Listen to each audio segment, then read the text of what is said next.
여러분 믿음이 뭐라고 생각하십니까? 믿음은 기다림이라고 할 수 있습니다. 왜냐하면 믿음은 신뢰이기 때문에 신뢰한다는 건 기다릴 수 있다. 믿음이 있다면 기다릴 수 있다 하는 겁니다. 요셉도 여러분 기다림의 연속이었습니다.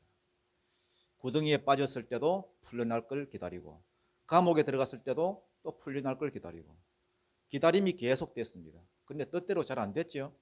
형들도 배신하고 술 맡은 관원장도 배신하고 어떻게 2년 동안 가마득해 그냥 모르고 있어 아무 소식이 없었습니다. 그렇지만 기다리는 동안에 어떤 일이 벌어지느냐 이게 중요해요. 하나는 내 속에서 변화가 일어나고요. 또 하나는 하나님이 일하십니다. 기다리는 동안에는 비록 답답하고 지루하고 미칠 것 같지만은 변화가 일어나요. 자기도 모르게 요셉이 변화되고 있었습니다. 아버지의 사랑만 알던 자에서 하나님을 신뢰하는 자로 하나님과 함께하는 자로 변화가 됐습니다. 우리는 많은 순간 상황이 변화되기만을 기대하는데 하나님은 아닙니다. 하나님이 나를 기다리게 만드시는 이유는 딱 하나예요. 상황이 아니라 내가 변화되기를 바라시는 겁니다. 상황은 여러분 간단해요. 하나님이 한순간에 그냥 변화시킵니다. 오늘 본문을 보세요. 한나절 만에 변화시키잖아요. 감옥에 있다가 국무총리 되는 게 하루아침에 됐습니다. 하나님이 뜻하시면 한순간에 이루어집니다. 그런데 왜 그렇게 긴 시간을 기다리게 하셨느냐? 13년 만에 국무총리가 되었거든요. 애굽에 팔려온 지. 왜 이렇게 긴 시간을 기다리게 하셨느냐? 내가 변해야 되기 때문에. 나는 변하는데 시간이 걸리잖아요. 요즘 그 발효식품을 많이 드시는데 건강에 좋다고 해가지고 발효식품을 많이 찾아요. 이 발효식품이 뭡니까? 숙성된 거잖아요. 오랜 시간에 걸쳐서 숙성이 되고 그래서 성분이 변하고 그래서 발효가 되면은 건강에 좋은 식품이 됩니다. 특징이 뭡니까? 오랜 시간이 걸린다는 거예요. 오랜 시간 동안 발효하게 되면 최고의 음식이 나옵니다. 여러분 그래서 최고의 인생이 뭡니까? 발효가 된 인생이에요. 숙성이 된 인생. 그래서 기다리게 만듭니다. 오랜 시간 우리를 발효시키는 거예요. 베드로전서 5장 6절을 보면은 그러므로 하나님의 능하신 손 아래에서 겸손하라. 겸손하게 기다리는 거죠. 때가 되면은 이 때라는 것은 하나님 때입니다. 때가 되면 너희를 높이시리라. 그러니까 우리를 언제 높여준다고요? 발효됐을 때, 기다렸을 때, 내가 변화됐을 때 하나님이 나를 높이신다는 거예요. 그래서 말씀을 듣고도 우리는 스며드는 시간이 필요합니다. 그냥 말씀을 듣고 마는 것이 아니라 들었던 말씀을 또 듣고 반복해서 들어야 되는 이유가 뭐냐? 스며드는 시간이 필요하기 때문에. 머리 염색도 그러잖아요. 뭐 염색약 발라놓고 뭐 1, 2분 만에 금방 끝나면 얼마나 좋겠어요. 그러면 물이 안 들잖아요. 30분도 좋고 1시간도 좋고 기다려야 되는 이유가 뭡니까? 스며드는 시간이 필요하기 때문에. 뭐든지 제대로 하려면 시간이 필요합니다. 하나님이 일하시는 건 순식간에 하시지만은 내가 변화되는 것은 시간이 필요해요. 말씀이 스며드는 시간. 왜? 일하는 건 말씀이니까. 하나님은 늘 그렇게 일하십니다. 반면에 우상의 특징이 뭡니까? 우상의 특징은 기다림이 필요 없어요. 당장이에요, 당장. 여러분 무당 찾아가 보세요. 요 부정만 붙여봐 하면서 500만 원짜리 부정만 붙여봐. 아니면 뭐 푸닥거리 한 번만 해봐. 당장이에요, 당장. 이유가 뭡니까? 욕심 때문에. 당장 내 욕심을 채워야 되니까. 하나님은 안 그래요. 기다려야 돼요. 하나님은 늘 약속 주시고 성취하시는 분이기 때문에 우리를 인격적으로 대하시기 때문에 기다리게 합니다. 언제까지? 우리가 변화될 때까지. 우리는 자꾸 안타까운 게 뭐냐 하면 자꾸만 여러분 상황만 분석합니다. 상황이 어렵다, 상황이 안 따라준다, 상황이 왜 이러냐, 상황만 보면 자꾸 흔들립니다. 그러나 상황 바라보면 아무것도 안 돼요. 상황을 보는 게 아니라 주님을 바라봐야 됩니다. 주님 뜻이 무엇인지, 주님 계획이 무엇인지, 주님 약속이 무엇인지 주님 바라보면요, 주님이 크게 보이고 반면에 상황은 자꾸만 작아져요. 작게 보여요. 상황이 아무것도 아닌 됩니다. 상황 보면은 꼬이지만은 주님 바라보면 풀립니다. 요셉을 보십시오. 여러분. 술 맡은 관원장, 이 사람의 기대다가 사람의 그 기대가 다 사라질 때에 하나님께서 일하시잖아요. 바로 왕에게 꿈을 꾸게 하고 술 맡은 관원장 기억을 생각나게 하고 세상에 대한 기대가 사라질 때에 하나님만 바라볼 때에 그때 하나님께서 일하십니다. 우리는 맨날 묻죠. 하나님이 왜 가만히 계시냐고. 내가 이렇게 어려운데 왜 안 도와주시냐고. 내가 변하지 않으니까. 사람 변화시키기가 어렵지 상황 변하는 건 쉬워요, 여러분. 내가 변하기만 하면 돼, 내가. 하나님이 일하실 수 있도록. 그래서 상황 바라보는 자에서 하나님 바라보는 자로 변해야 됩니다. 사람 의지하는 자에게서 하나님 의지하는 자로, 그게 믿는 자고 그게 하나님의 백성입니다. 오늘 본문은 요셉의 꿈이 이제 이루어지는 장면이죠. 17살 때 받았던 그 꿈. 네 아비보다도 내가 너를 높이고 네 형제들보다도 높여서 너한테 절하게 하겠다. 하나님 약속하셨잖아요. 이제 바로의 꿈을 통해서 이 약속을 이루시는 장면입니다. 현실은 안 이루어질 것 같고 현실은 노예가 되고 감옥에 가고 상황은 반대로 흘러갔지만은 결국은 이 약속이 13년 만에, 지금 30이거든요. 13년 만에 이루어집니다. 이 꿈을 이루시기 위해서 하나님이 바로 왕에게 꿈을 집어넣었습니다. 살찐소 7마리가 풀을 뜯어먹고 있는데 비쩍 마른 소 7마리 나와가지고 살찐 소를 다 잡아먹는 그런 장면을 보게 하였습니다. 또 튼실한 7 이삭이 나왔는데 비쩍 마른 쭉정이가 또 7이 나오더니 또 이렇게 삼켜버렸습니다. 이게 바로가 꾼 꿈이에요. 이걸 풀어내라 하니까 술객들에게 바로가 막 고민하고 번민이 돼가지고 여러분 못 푸니까. 그래서 여러분 근데 한 사람도 푸는 자가 없었습니다.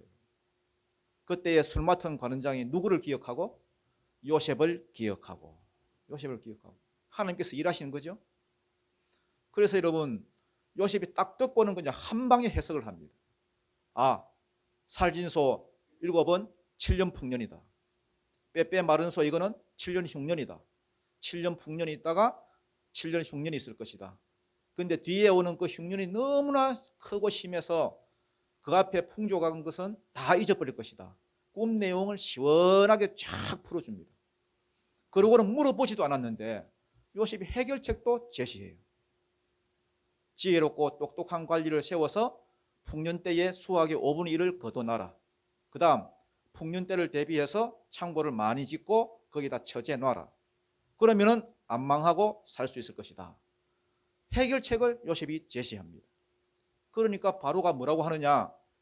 야, 너마이 똑똑한 사람이 어디 있냐? 네가 막 국무총리 해버리라. 그러면서 왕이 여러분 요셉을 그 자리에서 국무총리로 삼고 인장 반지를 빼주고 그 다음에 요셉이 정권을 가지고 모든 일을 다 처리하도록 그렇게 했습니다. 그 다음에 여러분 애굽식 이름을 주고 또 애굽 여자하고 결혼시키고 그래서 요셉을 애굽화하려고 했습니다. 자기 사람으로 만들려고 했습니다. 그렇지만은 요셉은 전혀 여러분 세상화되지가 않습니다. 아무리 높아지고 아무리 잘 나가도 애굽 왕이 그를 세상화시키고 뭐 애굽화시키려고 몸부림을 쳐도 안 되더라는 겁니다. 여전히 그는 하나님의 편에 서서 하나님이 자기를 이곳에 보내신 목적이 있거든요. 큰 민족을 하나님이 약속은 하셨지만은 거기서는 가나안 땅에서는 큰 민족 주면 안 된다 그랬죠. 왜냐하면 가나안 민족과 섞여버리기 때문에 창세기 6장 상태로 돌아간다 그랬죠. 그래서 하나님이 요셉을 먼저 애굽으로 보내서 그 다음에 이스라엘을 내려오게 만들고 여기서 큰 민족을 만들어야 되겠다. 그래서 요셉을 먼저 보내신 것인데 오로지 그 일을 잘 받들기 위해서 거기에만 집중해서 살더라. 아무리 요셉이 높아지더라도 세상화되지 않고 여전히 하나님의 백성으로 하나님의 사명을 감당하는 자로 그렇게 살려고 몸부림을 치더라는 거예요. 이게 오늘 본문의 핵심입니다. 여러분도 마찬가지입니다. 여러분이 하나님의 영에 감동이 되어서 하나님과 동행하는 자가 되고 기도의 사람이 되고 여러분이 사명 감당하는 자로 살다 보면은 하나님이 점점 여러분을 높이실 것입니다. 더 높은 위치에 세워주거나 또 더 중요한 일을 맡기거나 더 높은 사람들을 또 붙여주시거나 근데 어리석은 사람들은 그때 바로 완전 세속화돼 버리고 세상화돼 버립니다. 그러면 안 됩니다. 여러분은 하나님의 은혜로 인하여서 그때에도 오히려 더 하나님께 감사하고 높아지면 높아질수록 더 낮은 위치에서 하나님 주신 사명을 잘 감당하는 그러한 믿음의 종들이 되시기를 바랍니다. 오늘 저 37절 할 차례죠. 37절입니다. 37절부터 39절까지 읽겠습니다. 시작. 바로와 그의 모든 신하가 이 일을 좋게 여긴지라. 바로가 그의 신하들에게 이르되 이와 같이 하나님의 영에 감동된 사람을 우리가 어찌 찾을 수 있으리요 하고 요셉에게 이르되 하나님이 이 모든 것을 내게 보이셨으니 너와 같이 명철하고 지혜 있는 자가 없도다. 예. 바로와 그의 모든 신하가 이 일을 좋게 여긴지라 이랬죠. 이 일이란 것은 그 원어로 이렇게 보면은 다바르가 뭐냐 하면은 말도 다바르입니다. 이 일 혹은 사건, 이벤트, 뭔가 일어나는 일도 다바르지만은 또 뭐도 다바르라고요? 말도 다바르입니다. 말씀 그러면 다바르입니다. 다바르가 구약 성경에 계속 많이 나오죠. 하나님 말씀 그러면 다바르예요. 여러분 더보라 아시죠? 더보라 사사 더보라 말씀이라는 뜻입니다. 다바르에서 왔습니다. 하나님이 사사시대에 말씀으로 사역하는 한 사람을 일으켰습니다. 물론 삼손과 같이 힘으로 사역하는 사람도 뭐 일으켰지만은 더보라 같이 말씀으로 사역하는 사람, 계속 말씀을 받아서 그 계시로 백성을 다스렸습니다. 그게 더보라 다바르입니다. 여기서는 이 일이라고 번역됐는데요, 이걸 일로 번역하면 안 됩니다. 말로 번역해야 돼요. 말로. 바로와 그의 모든 신하가 이 말을 듣고, 즉 요셉이 꿈 해석해 준 말을 듣고 좋게 여겼다는 겁니다. 다른 사람들은 해석도 못하는데 요셉은 해석도 시원하게 하고 또 해결책은 더 시원하고. 바로가 여러분 얼마나 답답했겠습니까? 여러분 경상도 말로 얼마나 애가 시겠습니까? 애굽 땅에 내노라 하는 꿈 해몽하는 전문가들이 입도 뻥끗 못하는데, 그런데 한 놈이 딱 왔는데 30살짜리가 30살짜리면 애입니다. 애. 근데 해석을 들어보니까 속이 시원했습니다. 바로와 그의 모든 신하가 이 말을 좋게 여긴지라. 바로가 그의 모든 신하에게 이르되 이와 같이 하나님의 영에 감동된 사람을 우리가 어찌 찾을 수 있으리요. 이게 요셉에 대한 바로의 평가입니다. 이와 같이 하나님의 영에 감동된 자를 우리가 어찌 만날 수 있겠느냐. 내 어쩌다가 저런 놈을 만났을꼬. 요셉을 보고 뭐 똑똑한 놈이라 하지 않았습니다. 잘 배운 놈이라 하지 않았습니다. 하나님의 영에 무한 사람, 감동된 사람, 하나님과 연결이 되어 있다는 겁니다. 여러분 요셉은요, 애굽의 술객들과 지혜자들 만약에 100명이라 그러면요 200명 그 다 합쳐놓은 것보다 더 똑똑한 애입니다. 다른 사람은 꿈 해석 시도도 못하는데 딱 듣더니 깔끔하게 해석을 하고 막 해결책을 제시를 했습니다. 여러분 하나님은요, 하나님이 세상에서 제일 똑똑하신 분이기 때문에 그분과 연결이 되어 있는 사람이 세상에서 제일 똑똑하도록 되어 있습니다. 여러분 그냥 교회만 왔다 갔다 하지 마시고 성령과 연결이 되어 사십시오. 하나님이 세상에서 가장 전능하신 분이기 때문에 그 하나님과 연결이 되어 있는 사람이 가장 유능한 사람이고 능력 있는 사람입니다. 내가 어떻게 하나님의 영이 저렇게 임한 사람을 내가 찾을 수 있으리요. 그러면서 39절에 보면은 요셉에게 이르되 하나님이 이 모든 것을 네게 보여주셨으니 이렇게 말을 합니다. 네게 보여주셨으니. 바로가 이렇게 말할 수밖에 없는 게 나이 지금 30살짜리가 딱 듣고는 그 자리에서 해석을 합니다. 무슨 주석을 찾아보는 것도 아니고 나이나 많으면 여러분 경험해서 나왔겠거니 그래서 그렇게 할 건데, 하버드를 나왔으면 많이 배워서 나왔겠거니 할 건데, 아니면 뭐 눈이 까디부지고 여러분 막 뭐 흔들고 이러면 여러분 접신을 해가지고 귀신이 임해서 뭐 그렇겠거니 할 건데, 이거는 여러분 그런 것도 아닌데 말짱한데 어떻게 이런 해석을 다 하지? 바로가 감탄할 수밖에 없었습니다. 내가 어떻게 저 정도로 하나님께 감동된 그런 사람을 만날 수 있겠냐. 야, 너는 하나님과 연결이 되어 있는 사람이다. 그래서 하나님이 너한테 이 모든 걸 보여주셨구나. 그러면서 여러분, 야, 네 말대로 명철하고 지혜 있는 자를 네가 세우라 그랬는데 너마이 똑똑한 사람이 어디 있겠느냐? 네가 국무총리 해먹어라. 그러면서 여러분 요셉을 파격적으로 세웁니다. 하루아침에 국무총리가 됐습니다. 여러분 요셉은 여러분 고시 공부하듯이 여러분 막 사전 사가지고 막 씹어먹고 여러분 머리 짜매고 뭐 싸매고 그렇게 공부해가지고 고시를 합격해가지고 9급, 7급, 5급 막 진급해서 총리가 된 게 아닙니다, 여러분. 어느 날 갑자기 경상도 말로 한날 무다이 그냥 감옥에 앉아 있는데 술 맡은 관원장이 잊어먹고 있는데 갑자기 왕한테 불려가가지고 여러분 수염도 깎으면 안 되는데 히브리인들은 오빠 애굽 스타일 이러면서 여러분 수염 깎고 여러분 들어가가지고 무슨 큰일이 있나 싶어가지고 또 보니까 여러분 꿈 푸는 거 있으면 꿈 푸는 거. 뭐? 꿈 푸는 거? 아이고 그건 내 13년 동안 해왔다. 그러면서 여러분 줄줄줄줄 하다가 여러분 국무총리가 되어버린 겁니다. 바로가 요셉을 얼마만큼 높였느냐 그 뒤에 나옵니다. 40절부터 44절입니다. 시작. 너는 내 집을 다스리라. 내 백성이 다 내 명령에 복종하리니 내가 너보다 높은 것은 내 왕자뿐이니라.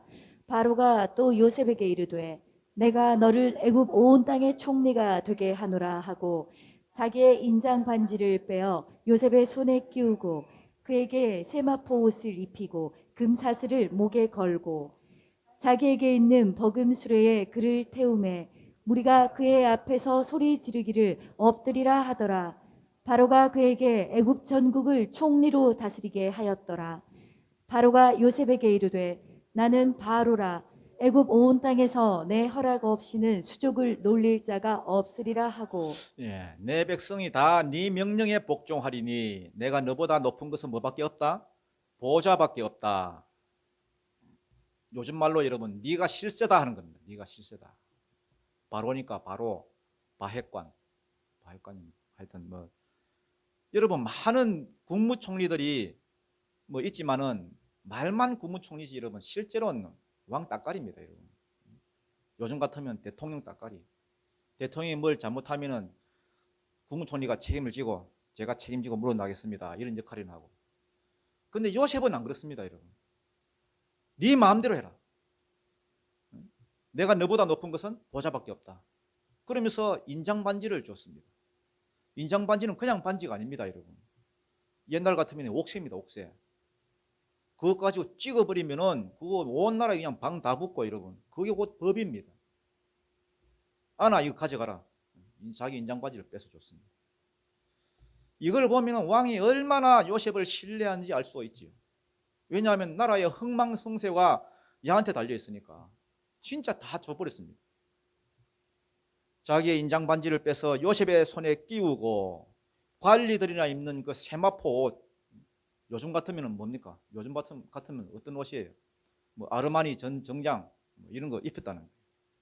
또 금사슬을 목에 걸고 우리처럼 여러분 한 돈짜리 그 24K 가느다란 목도리 이런 거 말고 애굽 사람들 보면은 그 있잖아요. 그 바로왕 그 하는 거 두꺼운 거 이런 거 막 주렁주렁 이렇게 막 감고 이러고 그리고 자기에게 있는 뭐를 태우고 버금수레 태우고 이 버금수레라는 것은 자기가 타고 다니는 거와 똑같은 수레 그 비슷한 수레를 태웠다는 말입니다. 자기가 람보르기니 탔다면 여러분 얘는 페라리 태웠다는 겁니다. 람보르기니 알아요? 잘 모르시는 것은 이해가 잘 안 되죠? 그런 게 있습니다, 여러분. 이탈리아 메이커. 자기가 람보르기니 탁 타고 다니면 페라리 가자 하고 막 와. 예전에 제가 독일에 갔을 때 페라리가 옆에 지나가는데 여러분. 저도 달리고 있었는데 서 있는 것 같았습니다. 제가 180으로 달리고 있었는데 왜? 저는 서 있는 줄 알았습니다. 요셉을 태우고 여러분 시내를 질주했다는 겁니다. 왜? 보라는 겁니다. 보라는 거.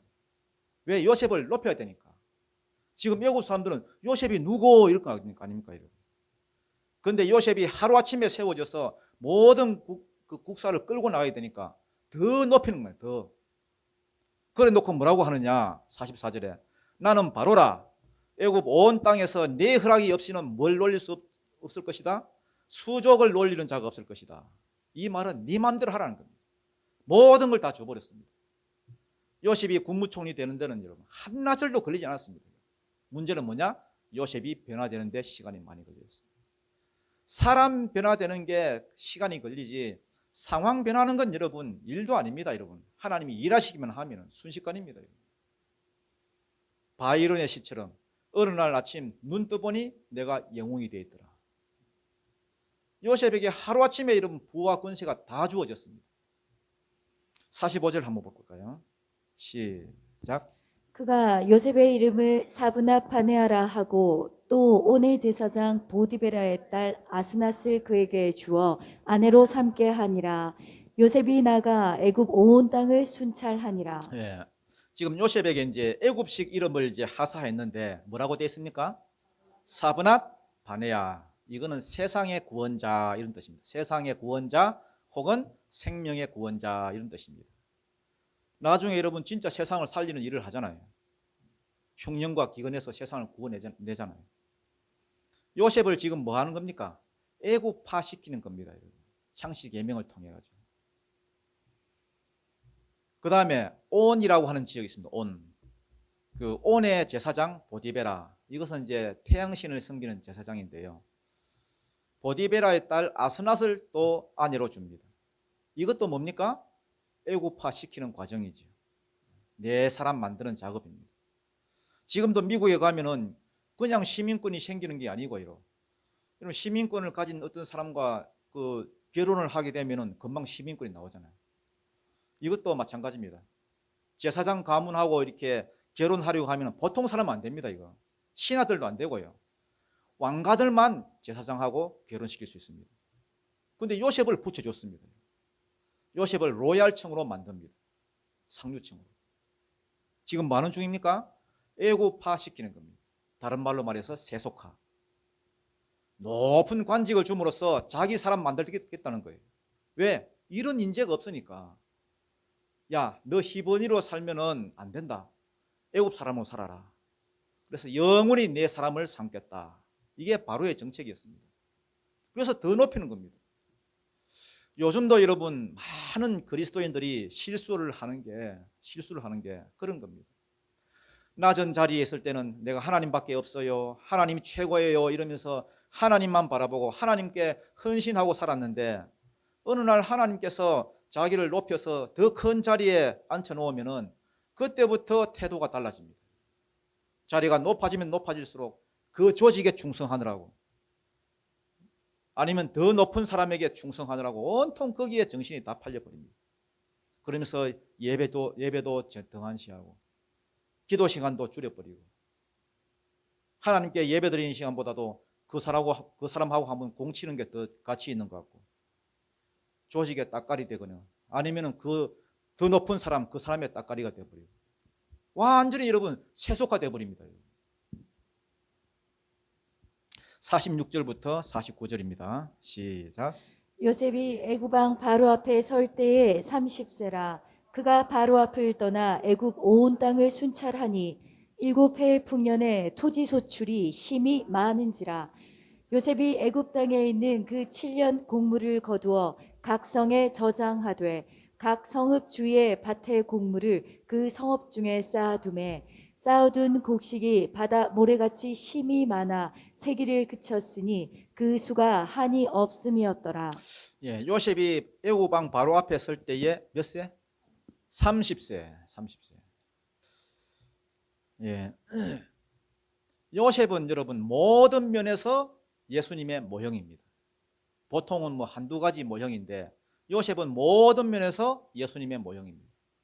예를 들어서 아버지의 사랑을 받은 것, 그 다음에 보내심을 받은 것, 그 다음에 형제들에게 미움을 받은 것, 그 다음에 노예 몸값으로 팔린 것, 또 뭡니까? 모함을 받아서 갇힌 것, 또 두 죄수와 함께 고난받은 것, 한 죄수는 죽고 한 죄수는 살아난 것, 그 다음에 낮아지심과 높아지심, 또 사브나 바네아라는 그 이름 뜻 세상의 구원자잖아요.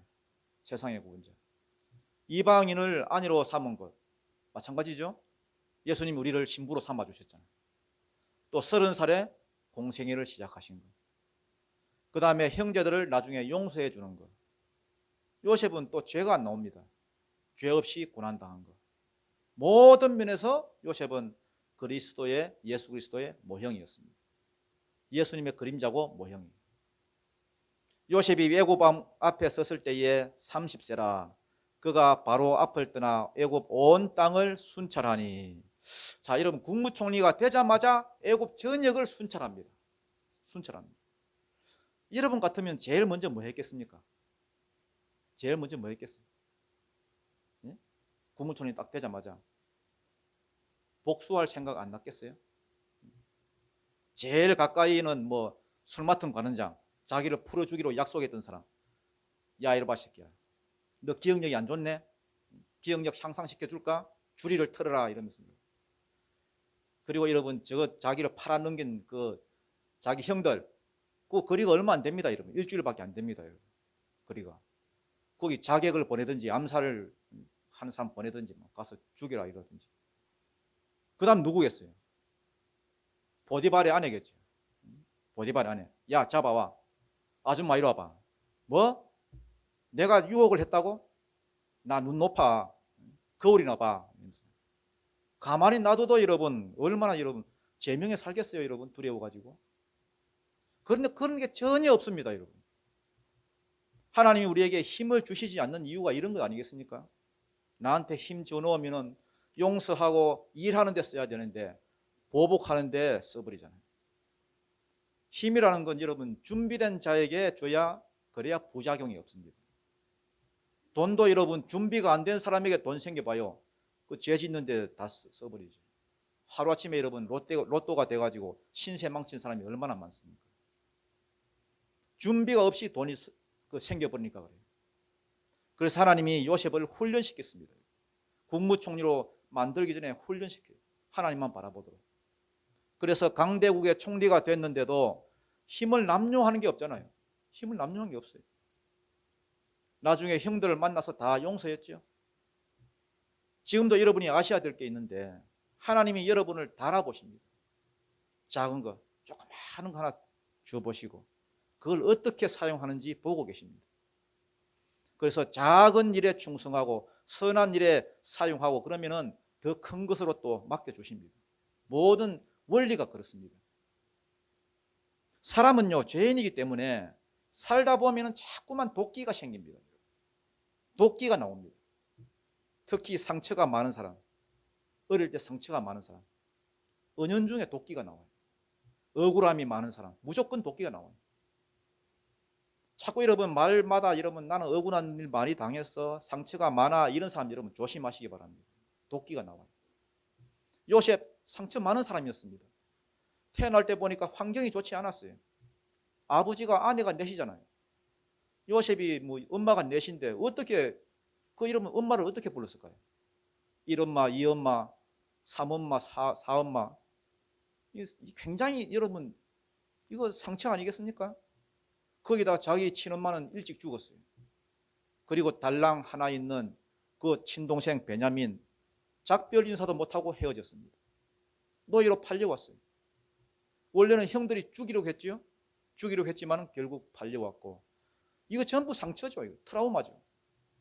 노예로 팔려왔지만 또 잘 살아보겠다고 나름대로 애를 썼습니다. 여러분 깨끗하게 살아보겠다고 동침하자는 것도 뿌리치고, 그런데 감옥에 들어가고 또 억울하게 또 감옥에 들어가서 꿈을 해석했더니 또 까마득히 잊어버리잖아요. 이런 일을 반복적으로 경험했던 게 요셉입니다. 얼마나 상처가 많았겠어요. 그래서 여러분 우리 가운데 삶이 힘들고 고난 가운데 있다는 분들, 뭐 예를 들어서 뭐 난 상처 때문에 힘들다 이런 사람들, 여러분 요셉하고 비교하면 그런 말 못합니다. 여러분 비교할 수도 없죠. 그런데 신기한 게 이 정도 상처를 받았으면 도끼가 나오는 게 정상이거든요. 그런데 요셉은 도끼가 안 나와. 신기해요. 평온하고. 어떻게 이렇게 됐죠? 요셉이 하나님과 함께 있었기 때문에 그렇습니다. 요셉이 어떻게 이렇게 할 수 있느냐? 첫째, 하나님이 그와 함께 계시기 때문에. 그래서 도끼가 나올 때는 여러분 하나님 앞에 나가서 해독을 해야 돼요. 해독을. 다윗도 보십시오. 다윗을 보면은 마음이 아파요. 참 마음이 아파요. 얼마나 많은 배신을 당했어요. 배신을 너무너무 많이 당했어요.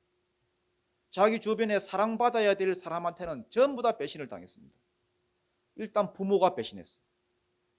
시편 27편 10절에 보니까 내 부모는 나를 버렸으나 여호와는 나를 영접하시리라. 이 눈물 나지 않아요? 사무엘이 와가지고 기름 부으려고 했더니 부모가 빼돌렸어요. 너는 양이나 쳐라. 자식 취급도 안 했어요. 버린 거죠. 그리고 장인한테도 버림받았어요. 장인한테. 버림받은 정도가 아니라 창을 던졌죠. 수건 키우고 있는데 창을 던졌어요. 죽이려고. 여러분 창 던지는 장인 만나봤어요? 네? 창 던지는 장인. 그런 장인 없죠. 그리고 여러분 아내도 배신하고 미갈이 배신했잖아요. 딴 남자한테 갔잖아요. 그리고 아들도 배신해요. 아들도 압살롬 반역해가지고 자기가 쫓겨났잖아요. 맨발로 막 도망치잖아요. 그 다음 사촌 동생이자 부하 그 요압, 요 놈이 또 배신을 하네. 여러분이 다윗이라 생각해봐요. 속이 막 뒤집어지죠. 속이 시커멓게 타죠.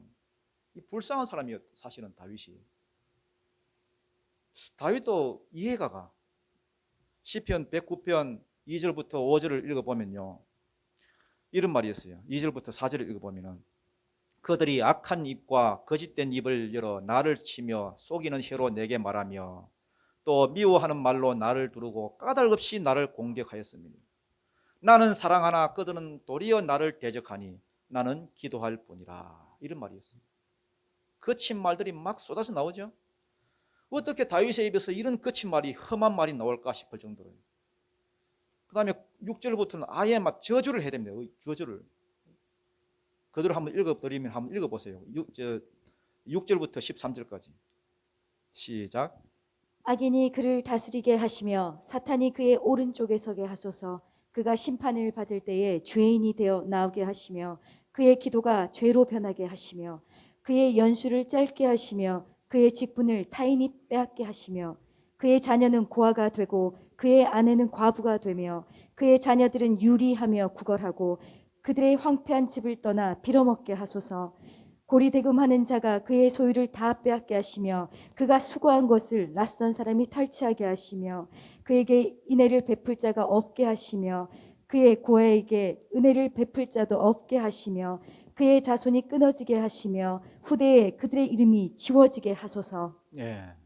참 이런 저주의 막 말들이 막 다윗의 입에서 막 속사포처럼 막 나오잖아요. 저주도 이런 저주가 없어요. 그만큼 다윗이 여러분 막 거칠을 졌다는 거예요. 그죠? 그건 핵심이 뭐죠? 핵심이 이걸 원수에게 가가지고 한 게 아니고 누구한테? 하나님한테 쏟아부었다는 거예요. 하나님한테. 중요한 게 뭐냐? 하나님 앞에 자기 분노 이런 거 다 쏟아붓잖아요. 그러면 내 속에 있는 도끼가 줄어들어요. 줄어들어요. 악한 것이 힘을 못 써요. 여러분 화병이라는 게 뭡니까? 화병. 다 여러분 화병이라는 것은 여러분 표현을 안 해서 생기는 거예요. 기도하는 사람 치고 화병이 없어요. 한번 보세요, 여러분. 기도하는 사람 치고는 화병이 없어요. 하나님 앞에 다 쏟아붓기 때문에. 다 쏟아붓고 나면은 이상하게 정화가 돼. 카타르시스라 하는데, 카타르시스. 정화가 돼. 악의 힘이 약해져. 당연한 거 아닙니까, 여러분? 왜? 하나님이 나와 함께 계시니까. 지금 내 앞에 하나님이 계시는 게 느껴지는데, 지금도 내게 말씀하시고 내게 기름 부어주시는 하나님 느껴지는데 어떻게 여러분 다른 사람에게 이러면 악담을 하고 여러분 저주를 할 수 있겠어요? 그래서 하나님 앞에 가는 거예요. 여러분 상처를 억누르면 병이 됩니다. 흔히 말하는 이 화병. 우리는 여러분 할 수 없어요. 다 죄인들이기 때문에 살다 보면은 알게 모르게 우리 마음 가운데 악한 감정, 그 나쁜 감정들이 나오게 돼 있습니다, 여러분. 그러면 이거 반드시 정화시켜야 돼요. 놔두면 늘 문제를 일으킵니다. 우리가 여러분 음식을 먹어도 간에서 그 해독 작용을 하지 않습니까? 그리고 또 배설도 하지 않습니까? 감정도 그렇습니다. 감정도 여러분 배설 기능이 있어야 하고 해독 기능이 있어야 돼요. 그게 누구냐? 하나님입니다. 하나님 앞에 나가서 기도하는 겁니다. 그래서 기도하지 않는 사람들을 보면은 정신적으로 문제가 많아요. 멘탈이 다 깨져 있어요. 아닌 것처럼 여러분 웃고 다니지만은 마찬가지입니다, 여러분. 그러니까 맨날 엉뚱한 데 가서 푸는 거죠. 하나님께 나아가야만은 감정의 문제 해결할 수 있습니다. 괜히 여러분 남의 문제를 얘기하다 보면 뒷담화가 될 수 있잖아요. 그렇지만 하나님께 아뢰면 그게 강구가 돼요. 강구. 여러분 한 일주일 동안 세상에 나가 여러분 살아보면은 상상도 못할 일을 당하게 돼요. 억울한 일도 되게 많고요. 잘 알지도 못하면서 함부로 말하는 인간들이 많거든요. 원수가 그런다면 이해가 가는데 어떤 때는 가족이 그럴 수도 있고 또 가까이 있는 친구들, 때로는 교인들도 그럴 수 있어요. 되게 부당한 대우를 받거나 부당한 말을 들으면 여러분 마음이 상하죠. 마음이 상할 때 이게 훈련이 되어 있는 사람은 괜찮은데 훈련이 안 되어 있는 사람은 이게 되게 여러분 뭐 예배 자리를 떠나버리고 도망쳐버리고 그래요. 하나님께 나와야 될 문제인데 감정은 그런 식으로 해결될 게 아닙니다, 여러분. 잠수 탄다고 되는 게 아닙니다. 무조건 하나님 앞에 나와야 돼요. 다 쏟아부어야 돼요, 하나님 앞에. 하나님, 억울해 죽겠습니다. 가슴이 아픕니다. 하나님 앞에 있는 그대로 아뢰고 정직하게. 그러면 하나님이 뭐라 하지 않아요. 다 참아주시고 들어주시고 위로해 주십니다. 때로는 가르쳐 주시기도 하고. 그래서 여러분 상처가 있잖아요. 악한 감정이 생기잖아요. 안 생길 수가 없어요. 나는 그런 거 없다. 거짓말입니다, 여러분. 악한 감정이 다 생깁니다. 이거 여러분 요즘 보면은 뭐 염증이 몸에 생기는 거 뭐 풀어주라 그러는데 악한 감정 이런 거 다 풀어줘야 됩니다. 무조건 기도로 가야 됩니다. 사람이 상처가 많으면요 자기도 모르게 거친 말이 막 튀어나와 막. 그 마음에 여백이 없어서 그런 거거든요. 여유가 없어가지고 마음에. 그래서 어떤 사람이 말이 너무 거칠다 그러면 쓸데없이 이러면 충고하지 말아요. 야, 너 크리스찬이 어떻게 그런 말을 그따위 말을 할 수 있어? 그러지 말아요. 아, 상처가 많구나. 마음에 여유가 없구나. 그래서 자꾸 여러분 거친 말이 나오면요 데려다가 그냥 삼겹살을 한 5인분 사줘 보세요. 그러면 거친 말 안 나와요. 여유가 없어서요. 여유가. 두 번째는 뭐냐? 과거가 아니라 미래를 바라보는 거예요. 미래. 영광을 봐야 됩니다. 영광을. 하나님의 영광. 요셉 보십시오, 여러분. 요셉이 그 많은 상처와 억울함에도 불구하고 왜 도끼가 없느냐? 17살 때 받은 그 꿈이 있었기 때문에. 영광을 품었기 때문에. 오늘 본문에 보니까 하나님이 폭포수 같은 은혜를 막 부어주시고 치료해 주십니다. 애굽의 총리로 높이 세워주셨잖아요. 한량없는 축복으로 부어주시잖아요. 그러면 도끼가 다 사라져요. 어떤 사람이 도끼가 있다는 것은 은혜를 받지 못했다는 증거입니다. 여러분. 아무리 열악한 환경, 힘든 환경이라도 은혜를 충만히 받으면 다 이겨내요. 여러분 라면을 먹어도 즐거운 사람이 있습니다. 사랑하는 사람과 데이트하는 사람. 라면만 먹어도 즐거워. 왜? 꿈이 있으니까. 사랑을 받으니까. 그런데 이혼 직전에 있는 사람들은요. 고급 호텔에서 먹어도 먹다 말아요. 남기고 가, 남기고. 대신 가서 그거 먹고 싶지만 자존심 상해서 그럴 수는 없고. 왜 저 맛있는 걸 두고 갈까? 밥맛이 떨어지는 거야. 밥맛이 떨어져. 꿈이 없고 사랑이 없으니까. 사랑을 충만히 받아야 모든 도끼를 다 이겨낼 수 있습니다. 요셉도 보세요. 요셉. 총리로 삼고 왕이 끼는 그 인장반지도 끼우고 우리식으로 하면 그 옥새죠. 옥새. 결정권, 힘 실어주고 높여주고 또 세마포 옷, 아르마니 정장 백화점 가가지고 한벌 쫙 빼입혀주고 금사슬로 막 꾸며주고 버금술에 이런 거 막 태워가지고 여러분 드라이버 시켜주고 너무 어려울 때 너무 힘들 때 이렇게 높여줬다는 겁니다. 하나님의 은혜 아닙니까? 은혜가 충만하니까 회복이 되잖아요. 도끼가 사라지잖아요. 하나님이 우리에게 한량없는 은혜를 주실 때가 있어요. 만족함을 주셔요. 그러면은 사람이 도끼가 다 사라집니다. 어느 순간 내 안에서 자꾸만 여러분 도끼가 나온다. 그 얘기는 내가 은혜가 부족하구나. 하나님의 은혜가 부족하구나. 그래서 성령의 충만한 은혜를 받고 나면 다 변화가 되게 되어 있습니다. 가룟 유다 같은 사람만 빼고는 다 변해요. 그래서 여러분 교회에 와서 다른 거 신경 쓰지 말고요. 여러분 다른 데 신경 쓰지 말아요. 은혜 받을 생각부터 해야 돼요. 은혜를 받아야 내가 살아납니다. 은혜를 받아야 내 안에 변화가 일어나요. 우리가 주의 일을 하려고 하면 먼저 은혜 받고 일해야 됩니다. 그래야 은혜를 끼치지. 은혜 없이 일하면요 독 뿌리고 다녀요. 독금입니다. 독금이. 여러분 독금이 되실 거예요? 오늘 여러분 요셉과 같이 은혜로 나를 채워주십시오. 은혜 받기 전에는 내가 남 앞에 서지 않겠습니다. 이 고백이 있는 믿음의 종들이 되시기를 바랍니다. 요셉이 30의 국무총리가 되어서 애굽 온 땅을 순찰했습니다. 어디에 어떤 작물을 심어야 되는지, 어디에 보관해야 되는지 이런 것들을 끊임없이 하나님께 묻고 순찰하면서 그러던 중에 7년 동안 풍년이 들었습니다. 애굽 온 땅이 실컷 먹고도 남을 정도로.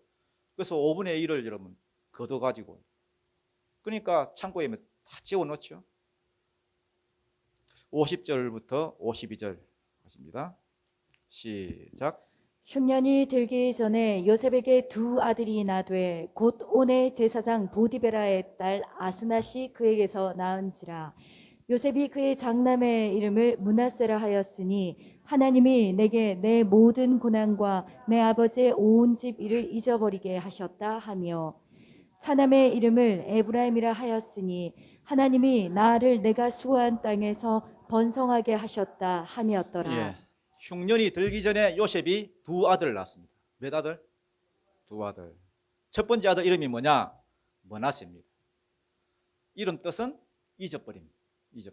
잊어버리게 하셨다. 뭘 잊어버렸느냐? 하나님이 내게 모든 고난과 내 아버지의 온 집을 잊어버리게 하셨다.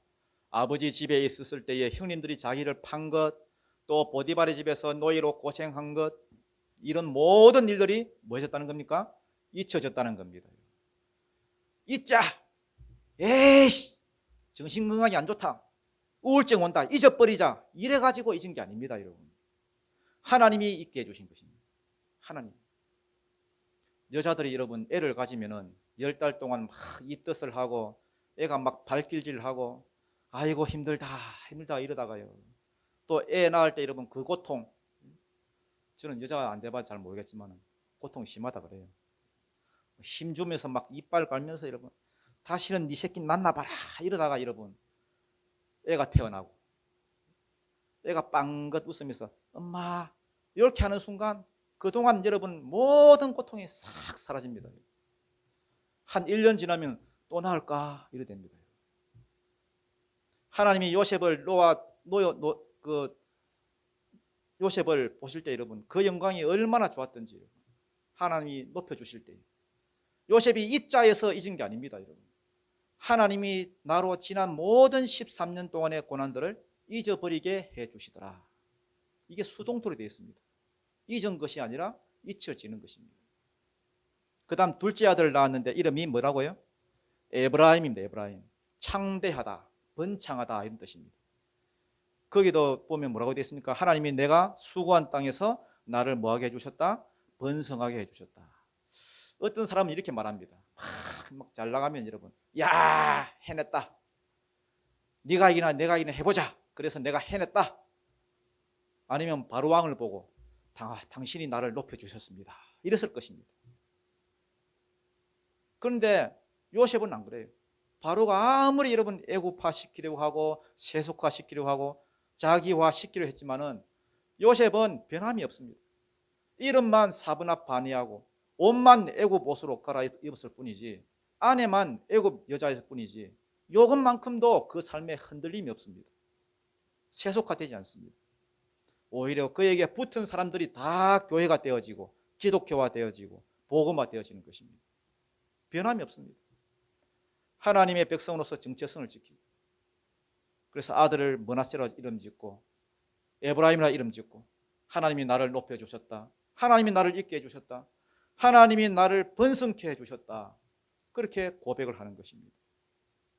바로 왕이 그렇게 혜택을 줬음에도 불구하고 바로는 안중에도 없습니다. 오로지 하나님께 영광. 여러분이 앞으로 하나님과 연결되어 살고 하나님이 여러분을 사용하기 시작하면은 하나님의 능력이 여러분을 통해서 드러날 것입니다. 그러면 점점 더 높은 위치에 올라가고 점점 더 많은 사람에게 영향을 끼치게 되고 점점 더 중요한 일을 감당하게 될 것입니다. 그렇다 할지라도 우리는, 여러분, 하나님의 것입니다. 우리는 그냥 자기의 성취에 도취돼 가지고 자기 영광에 빠져서 점점 세속화되는 것이 아니라, 그런 때에도 오히려 여러분이 므낫세의 고백과 에브라임의 고백을 해내는 하나님의 사람으로서 더 하나님께 영광을 돌리는 하나님의 백성이 되어지기를 주님 이름으로 축원드립니다. 기도드리겠습니다.